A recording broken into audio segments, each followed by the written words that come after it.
दिखा दी मटेरिया कौन नचवाए है। चला दिखावा कौन नचवाए यहाँ। चला आवा तो 3 दिन से यही लदाए बात है सारे। हाँ रे या देखा ये कैसी देख ले पूरा नचवा देने वाला पूरा एक 75 हम पूरी मटन नचवा दी। अच्छा ही बतावा ई आती या ई आटे और कौन अरे ई आते ई रहने लो तो सारे तू इन पैसा दे आए चला आते बता देते ई वाली रही आपन वो नचवा बता हुआ वाली हम जानत रही वाली या मटेरिया अपन बहुत ही वाली या ए तो नचवा जी लाते तो नचवा जी पैसा ते देते आते। अरे हम जानते नहीं रहे बताओ तो नहीं भैया की आटे का तू सारे इतने बड़ी जानते नहीं या कौन है जान नहीं या कौन है नहीं जानत रहे जानत रही है आटे वो ये तो जब खा जो यही लाई थी चटे है। हां यही खदियो डाले वो सारे इतना भला हो गया लेकिन अब तो साहू नहीं बात करते तो अरे क्या रहते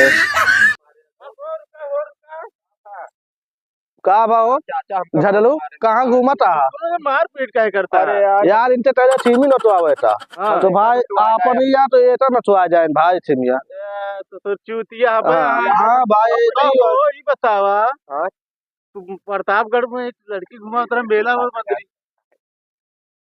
का आता है भैया मेला मंदिरिया ला यार। अरे यार भैया चुप रहा यार।